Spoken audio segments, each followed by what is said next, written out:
welcome to free resources for SUNY Oswego students.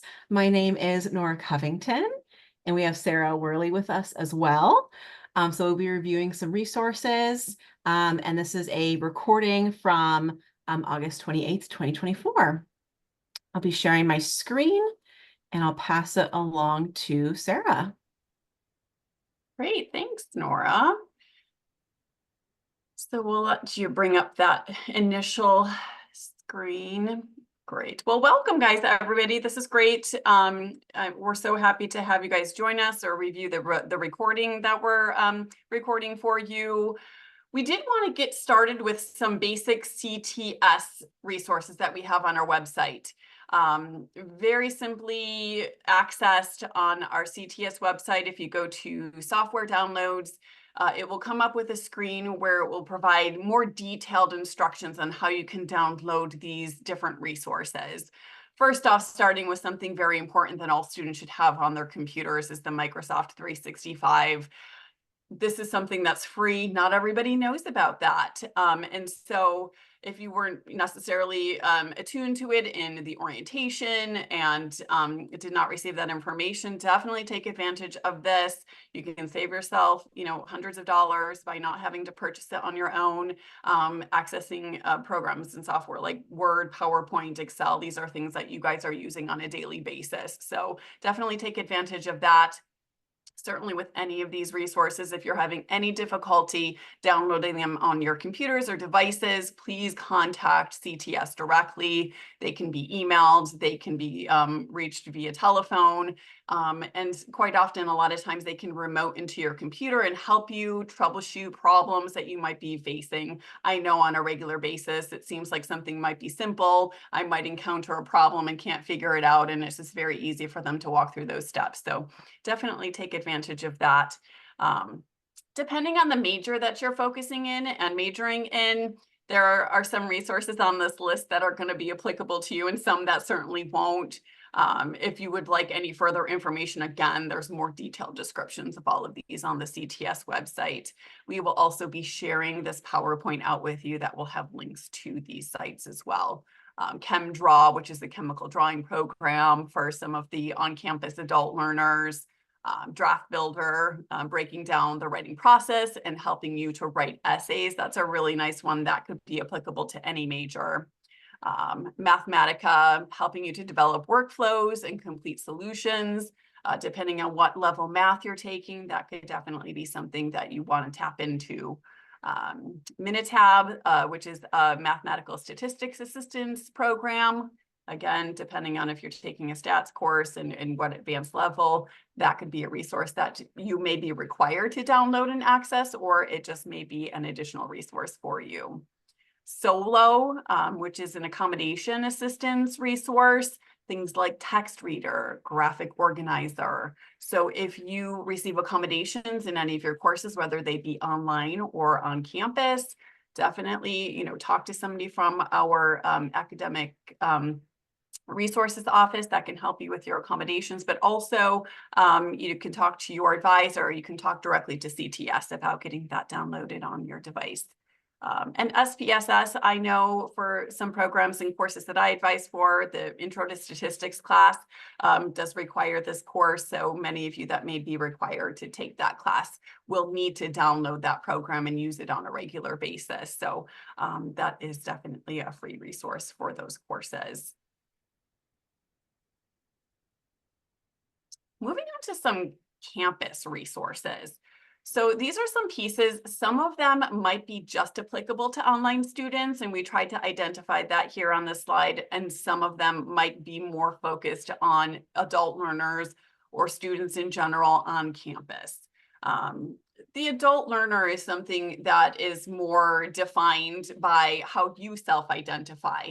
You might be a 20-year-old student that is coming, into SUNY Oswego as a transfer student or a new student, and you might identify as an adult learner. And so it's kind of a broad definition, but online students, adult learners, anyone that's in need. These are resources that are available for you, and we want you to take advantage of them. Something that we recently started up is a program called Better Mind. And this is something that you can access for mental health counseling, for online students. I do want to focus that this is for online students because we understand that our campus students do have access to being able to go to the counseling center and the health center. So this is just a really great resource. They have extended hours. You can reach out, you can develop a relationship with an actual counselor and meet with them on a regular basis and work through some of the issues that you might be going through and dealing with. We don't want you guys to feel alone. We want you to feel supported. We want you to know there are resources out there for you. If you need more information on that, certainly you can reach out to us, Nora, or myself. Or you can reach out directly to the counseling center for more information on how to access that resource. This is something that you will also be getting an email regarding more details if you are an online student. So please take advantage of that. Together All, this is another really great resource for mental health support. So these are trained peers that, fellow students that might be on our campus, they might be, on other SUNY campuses, and they're available 24/7 for you to, log into this peer support group or peer support resource and be able to talk to somebody one-on-one. And just kind of talk about what you're going through and how that peer counselor might have dealt with a similar situation or how they, can advise you to work through and find solutions to those issues. The food pantry on campus, we call our food pantry shop. And this is a really amazing resource. So if you're on campus or you're an online student and you might live in the general area of Oswego, this is a really great on-campus resource for you to come to the shop center. And there are things like, food, clothing, personal hygiene supplies, clothing, all sorts of different things that maybe you're just going through a tough time. We all know that students don't have a ton of money in general. It's a time where you're just getting by, you're doing the best you can. And if you need a little bit of additional support and assistance, that's what this is here for. So please take advantage of it. And again, you can talk to us, reach out to us or the shop directly with more questions on that. But all students are eligible for that. Legal aid through the Student Association. That's actually a really interesting one because we're going to be having another ASAP session that focuses on the legal aid support and this resource and being able to actually speak to a lawyer on just different legal matters that you might be facing. And that's just a really nice resource to be able to tap into because legal advice can be very expensive. And so I'm even interested on seeing and hearing a little bit more about those resources and what's available. So definitely tap into that if you see the need. Break housing scholarship. So if you are living on campus and you, for whatever reason, aren't able to go home during that time because you live too far away or the expense, whatever it may be, you can tap into that resource and apply for that scholarship and be able to, receive some assistance for off-campus housing, on-campus housing, whatever it may be. So definitely look into that if that's something that strikes home to you. Virtual career counseling with a career coach. This is one of the resources that I think all advisors really try to hit home with their advisees is you are going to receive amazing support if you reach out to career services and set up an appointment with a career coach and talk to somebody about how to begin building your network, professionalism, writing a resume, writing a really well-worded cover letter, just really kind of getting yourself out there and understanding how to sell yourself to employers. And obviously the end game for most individuals that are pursuing their degree is to eventually either get into a master's program or to, achieve their job, their dream job. So they can talk to you about pathways and resources, and it's a wonderful resource that I feel like is underutilized. So definitely tap into them. It's never too early, whether you're a freshman or you're a senior, or even a graduate student, or even if you've graduated, you can still come back and tap into those resources. And that's something too that a lot of students don't realize, is that that is a resource that's here and available to not only current students, but also alumni. So please take advantage of that. Talk to your advisor a little bit more, reach out directly to a career coach. They make it very simple on their website to create a virtual appointment with a career coach. Just talk to somebody in general about where to get started. And so that's, again, that's just a really great resource, and that's all included in your student activities fees and whatnot. So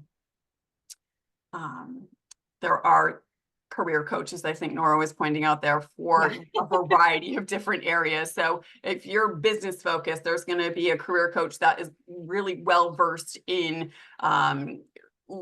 the different kinds of positions and jobs and resources and networking focused on that particular area, and so on. You can also look into their profile. I won't do every single one, but you can click on the full profile and it has their email. You can reach out to them and schedule an appointment. Yeah, they make it super simple, really easy, trying to remove any barriers to meeting with a career coach throughout the semester and year. Okay. Another resource, financial aid counseling, whether you're in the application process or you are applying for aid in your second or third year, and maybe you've reached a roadblock and you've got questions. Reach out to financial aid. Their financial aid advisors there are there to answer questions for you, whether you're having a problem with the FAFSA or you've hit some sort of roadblock in your personal situation. Maybe you've lost your job. Maybe there's some other issues that you're dealing with. Reach out to them. They are the ones that are going to be most up to date on the ever-changing world of financial aid. Your advisor can definitely give you some basic information, but financial aid, reaching out directly to them is going to be really important so that you can make sure you're getting the most up-to-date and accurate information. And definitely advocate for yourself. Make sure that you're asking, multiple questions, following up, getting the details, because like I said, it's an ever-changing world in financial aid, and you want to make sure that you're advocating for yourself in every way possible. Health services, again, whether you're an online student or you're an on-campus student, there are health services that are available to you. So definitely check that out, make an appointment. There's a portal where you can, submit documentation, ask questions, things like that. So the health services office, anything health related, immunization related, all of that, definitely reach out to them. And then one of the pieces that, can be something kind of unknown for a lot of students, I think, is the emergency fund. This was started several years back, and I think it's just an amazing resource for those that are going through a really difficult time. I have advised many of my students to reach out and tap into this resource and apply for some emergency funding. Again, if you're going through a rough time, maybe you've lost a job or there was an unexpected bill. And so this is something to be aware that we are here to help you cover, maybe a bill that you can't, cover yourself at that time. And it's adding a lot of stress, and you're not really able to focus on your schoolwork because you're just stressing about this financial need. Reach out, talk to somebody in the Dean of Students office about this fund, what is eligible and what, would make sense for you. And we're here to help you. So that's definitely something that you can very discreetly reach out to them and receive that additional support. Okay. At this point, I'm going to pass this off to Nora, and she's going to take it away with some additional resources. But again, don't hesitate to reach out with any questions on any of these other resources, and we'd be happy to connect you directly to those departments or just provide you some more information. Thanks, Sarah. So these are the online resources that aren't necessarily sponsored by SUNY Oswego, but they're free for students. Each one of them kind of has their own system for logging in. So you might have to log in with like your EDU email or have to confirm that you're a student. A lot of these different companies that offer these free resources, required to maybe prove that you're a student, things like that.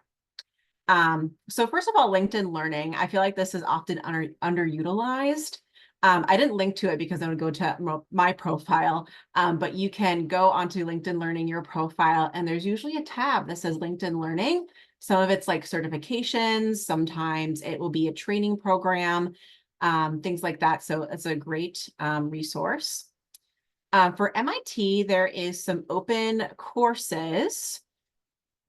And here is the website. So a lot of the bigger institutions like to share their information kind of as an open resource to anybody.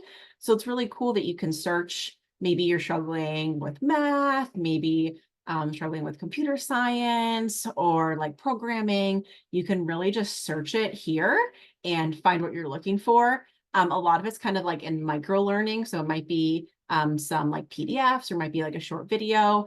So it's a nice way to kind of catch up, and it's using a different perspective, maybe something that you haven't thought about before. Maybe your professor not quite understanding it at SUNY Oswego. It's nice to get a different perspective from a different professor that, is at MIT or something like that. So a lot of these professors provide those open resources. Same with Yale, I'm kind of jumping here, but there's also open Yale courses that are free to anybody. So you can, where is it? Looks like you can click here and go right into the website to find those free resources. Coursera has a few certifications and multi-subjects. So a lot of these tend to be also wellness-based, like mental health, well-being, wellness. Looks like there's also a Korean, so really good for languages as well. So it looks like there's just a variety of subjects. Also, maybe if you're an adult that has kids, maybe there's kind of something fun for your kids as well. Kind of start the education early. Khan Academy, another one that has a lot of different kind of subjects. So I'm sure between some of these, you can also kind of find some free resources, in a subject that you're struggling with between any of these different websites. Also, Khan Academy is great for kids. I have some nieces and nephews that kind of use this to help them out in their own schooling. Better Explained. These are some great videos, kind of same concept, kind of help you with different subjects. OpenShot. This is a video editor. Folks that are in the School of Communication, Media, and the Arts, this might help you with some of your classes that you might have to do some video editing. Same with Audacity. This is audio editing and recording. Duolingo. This is an app actually you can get on your phone. I've used it before when I was trying to learn French. Didn't work out, but hopefully it'll work out for you. Duolingo is great though. It kind of makes you do something every day. So it sends those reminder, like those push notifications, and it's free, obviously. Wikiversity, this is a way that you can search either peer-reviewed or more research-based instead of just Wikipedia's kind of a crowdsourcing. This is more specific to maybe more legitimate resources. Same with Google Scholar. Sorry, I'm jumping again. This is more focused on specific peer-reviewed articles, great for research projects, that kind of thing. I'm going up to Chegg Study. This is a resource for help with homework. It also uses AI, which is really cool. So you can kind of type in a prompt of maybe I need help with figuring out this math problem. Looks like there's also an image option. So it's really fun to kind of play around with. I know Chegg also has some cool resources with writing and citations. So if you're kind of struggling with making sure that you are correct MLA or APA format, they can kind of help you with checking your citations. The last one on this list that I have is Modern States. So Modern States is free self-paced courses to prep for a CLEP. So it's nice because it is self-paced. So there's multiple sections. So it looks almost kind of like Brightspace. If you have like content, you have the multiple subjects, but it's all self-paced. And then at the end of it, if you're, when you're successful, you can also get a CLEP voucher. And CLEP is a test that you can take to potentially get college credit and be able to get a waiver essentially for a course and get that credit. Probably not the best at explaining that. Sarah is definitely the expert when it comes to CLEP.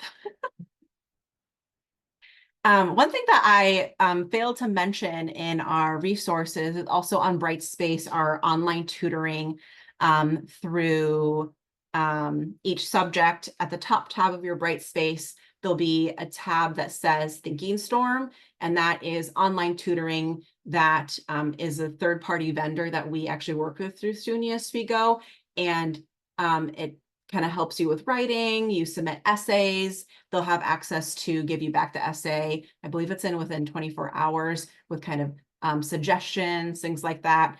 There's also a chat feature if it's late at night, and it's also available 24/7.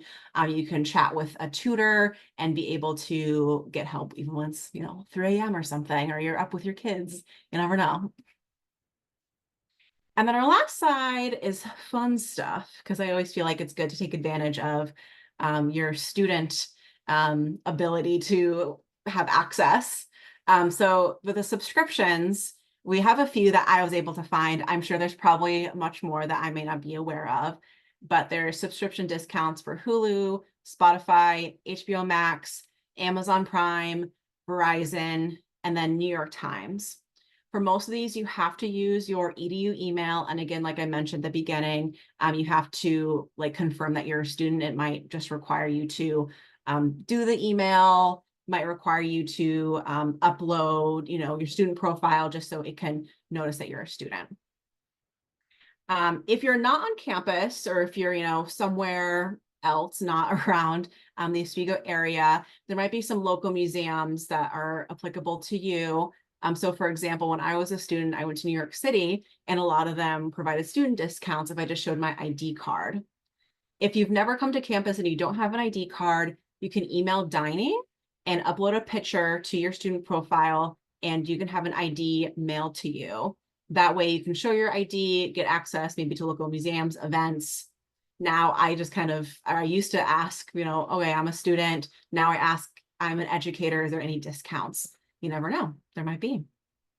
I said some businesses will just have an education discounts at checkout. Oh, Sarah or Alicia, is there anything I missed? As far as I know, you did a great job covering those resources. I even learned about a couple of those I might look into myself, so thank you.